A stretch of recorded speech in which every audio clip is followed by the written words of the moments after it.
This is Echoes of the Word, where the gospel is proclaimed for healing and hope. Let the word of God echo in your heart today. ക്രിസ്തുവിലുള്ള സഹോദരീ സഹോദരന്മാരെ, ഈ ഞായറാഴ്ച യേശു നമ്മോട് പറയുന്നു, നിങ്ങൾ ഭൂമിയുടെ ഉപ്പാണ്. ഉപ്പായിരിക്കുക എന്നതിന്റെ അർത്ഥമെന്താണ്? ഉപ്പ് എന്താണെന്ന് ഒരു നിമിഷം ചിന്തിക്കുക. ഉപ്പ് മൃദുവായ ഭക്ഷണത്തിന് രുചി കൂട്ടുന്നു. ഉപ്പില്ലാതെ ഒരു വിഭവം മങ്ങിയതും ആസ്വദിക്കാൻ പ്രയാസമുള്ളതുമാകാം. അതുപോലെ വിശ്വസ്തരായ ശിഷ്യന്മാരില്ലാത്ത ഒരു ലോകം ദൈവത്തിന്റെ കാര്യങ്ങളിൽ നിർജീവവുമായിത്തീരുന്നു. സ്നാനത്തിൽ നിങ്ങളെ രുചിയുള്ളവരാക്കി. ദൈവത്തിന്റെ സ്നേഹം, സമാധാനം, സന്തോഷം എന്നിവയാൽ ജീവിപ്പിക്കപ്പെട്ടു. ഫലഭൂയിഷ്ഠരായ ക്രിസ്ത്യാനികൾ എന്നത് ദൈവിക ജീവൻ ഉപയോഗിച്ച് തങ്ങളുടെ ചുറ്റുമുള്ള ജീവിതങ്ങളെ നിശബ്ദമായി രുചികരമാക്കുന്ന ഇവരാണ്. നമ്മുടെ മനോഭാവങ്ങളിൽ അവന്റെ സ്നേഹം, നമ്മുടെ പ്രതികരണങ്ങളിൽ അവന്റെ സമാധാനം, നമ്മൾ ഓരോ ദിവസവും ജീവിക്കുന്ന രീതിയിൽ അവന്റെ സന്തോഷം. എന്നാൽ യേശു നമുക്ക് മുന്നറിയിപ്പ് നൽകുന്നു. ഉപ്പിന് രുചി നഷ്ടപ്പെട്ടാൽ അത് എങ്ങനെ വീണ്ടും ഉപ്പുരസമുള്ളതാക്കും? ഉപ്പ് നേർപ്പിക്കുകയോ ദുഷിപ്പിക്കുകയോ ചെയ്യുമ്പോൾ അതിന്റെ ശക്തി നഷ്ടപ്പെടും. പാപത്തോട് വിട്ടുവീഴ്ച ചെയ്യുമ്പോൾ, ആശ്വാസത്തിനായി മാത്രം അതിൽ ലയിക്കുമ്പോൾ, അല്ലെങ്കിൽ ക്രിസ്തുവിനോടുള്ള വിശ്വസ്തതയ്ക്ക് പകരം മറ്റുള്ളവരിൽ നിന്ന് സ്വീകാര്യ തിരഞ്ഞെടുക്കുമ്പോൾ നമ്മുടെ ഉപ്പുരസം നഷ്ടപ്പെടുന്നു. മറ്റൊരു അപകടവുമുണ്ട്: അമിതമായ ഉപ്പിന്റെ അപകടം. ഭക്ഷണം അമിതമായി ഉപ്പിട്ടാൽ എന്ത് സംഭവിക്കും? അത് ഭക്ഷ്യയോഗ്യമല്ലാതാകും. നമ്മുടെ ഉദ്ദേശ്യങ്ങൾ എത്ര നല്ലതാണെങ്കിലും, സുവിശേഷിപ്പിക്കാനുള്ള നമ്മുടെ ശ്രമങ്ങളിൽ നാം വളരെ ശക്തരാണെങ്കിൽ, നാം പരുഷനോ സ്ഥിരോത്സാഹമോ അമിതഭാരമോ ഉള്ളവരാണെങ്കിൽ, നമ്മൾ നന്മയേക്കാൾ കൂടുതൽ ദോഷം ചെയ്തേക്കാം. ആളുകൾ യേശുവിലേക്ക് തിരിയാൻ സാധ്യതയുണ്ട്. നമ്മിലൂടെ അവന്റെ സ്നേഹം, നമ്മൾ അവരോട് പെരുമാറുന്ന രീതിയിൽ അവന്റെ സമാധാനം, നമ്മുടെ ദൈനംദിന ജീവിതത്തിൽ അവന്റെ സന്തോഷം എന്നിവ അനുഭവിക്കുമ്പോൾ യേശു അവരെ അതേപടി സ്നേഹിക്കുന്നുവെന്നും, അവരെ വളരാൻ ക്ഷണിക്കുമ്പോൾ അവൻ സൗമ്യനാണെന്നും എന്നാൽ ആത്മാർത്ഥനാണെന്നും, കഷ്ടതകളെയും അനുഗ്രഹങ്ങളും സന്തോഷവുമാക്കി മാറ്റാൻ അവന് കഴിയുമെന്നും അവർ കണ്ടെത്തേണ്ടതുണ്ട്. യേശു നമുക്ക് മറ്റൊരു ഐഡന്റിറ്റിയും നൽകുന്നു. നീ ലോകത്തിന്റെ വെളിച്ചമാണ്. വെളിച്ചത്തിന്റെ സ്വഭാവം എന്താണ്? പ്രകാശിക്കാൻ വേണ്ടിയാണ് വെളിച്ചം നിലനിൽക്കുന്നത്. മറഞ്ഞിരിക്കുന്ന ഒരു വിളക്ക് എളിമയുള്ളതല്ല. അത് ചെയ്യുന്നതിനായി സൃഷ്ടിക്കപ്പെട്ട കാര്യങ്ങൾ ചെയ്യുന്നതിൽ പരാജയപ്പെടുന്നതാണ്. തിരുവെഴുത്തുകളിൽ വെളിച്ചം ദൈവത്തിന്റെ തന്നെ വെളിപ്പെടുത്തലാണ്. നിന്റെ വെളിച്ചത്തിൽ ഞങ്ങൾ വെളിച്ചം കാണുന്നു. കൂടാതെ നിന്റെ വചനം എന്റെ പാദങ്ങൾക്ക് ഒരു വിളക്കും എന്റെ പാതയ്ക്ക് ഒരു വെളിച്ചവുമാണ്. ദൈവത്തിന്റെ കൃപ നമ്മിൽ നിന്ന് ഇരുട്ടിനെ നീക്കം ചെയ്യുക മാത്രമല്ല ചെയ്യുന്നത്, വ്യക്തത, ധൈര്യം, സന്തോഷം, സമാധാനം എന്നിവയാൽ അത് നമ്മെ വെളിച്ചത്താൽ നിറയ്ക്കുന്നു. ഈ വെളിച്ചത്തിന്റെ ഉറവിടം നമ്മളല്ല. നമ്മൾ കറപിടിച്ച ഗ്ലാസ് ജാലകങ്ങൾ പോലെയാണ്. വെളിച്ചത്തോട് മത്സരിക്കുകയല്ല, മറിച്ച് അതുല്യവും മനോഹരവുമായ രീതിയിൽ അത് നമ്മിലൂടെ കടന്നുപോകാൻ അനുവദിക്കുക എന്നതാണ് നമ്മുടെ ദൗത്യം. ആ വെളിച്ചത്തിന് ഒരു പേരുണ്ട്: ക്രൂശിക്കപ്പെട്ട് ഉയിർത്തെഴുന്നേറ്റ യേശുക്രിസ്തു.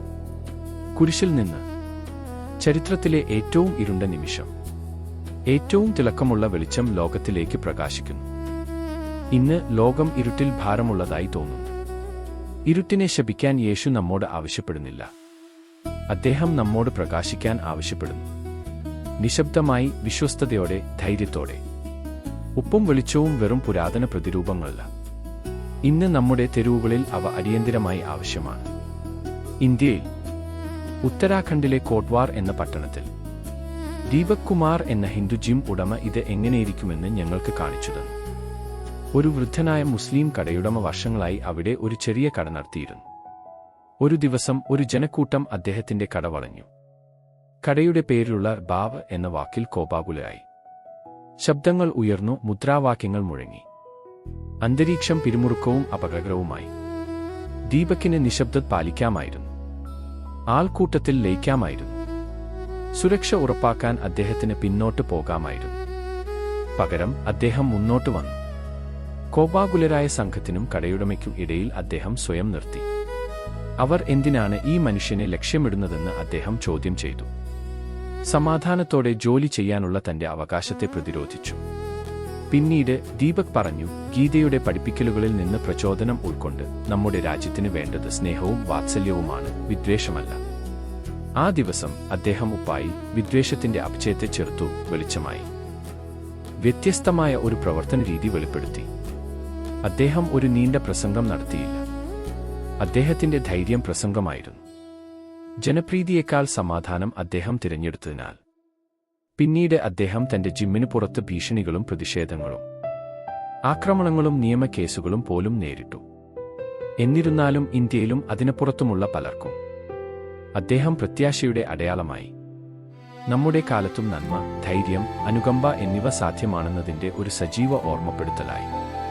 നമ്മെ ഭൂമിയുടെ ഉപ്പെന്നും ലോകത്തിന്റെ വെളിച്ചമെന്നും വിളിക്കുമ്പോൾ യേശു ഉദ്ദേശിക്കുന്നത് ഇതാണ്. ലക്ഷ്യമിടപ്പെടുന്നവന്റെ അരികിൽ നിൽക്കുക. നമ്മിൽ നിന്ന് വ്യത്യസ്തനായവനെ സംരക്ഷിക്കുക. അക്രമത്തിന് പകരം സമാധാനം തിരഞ്ഞെടുക്കുക. ഇതാണ് ക്രിസ്തീയ സ്വാധീനം.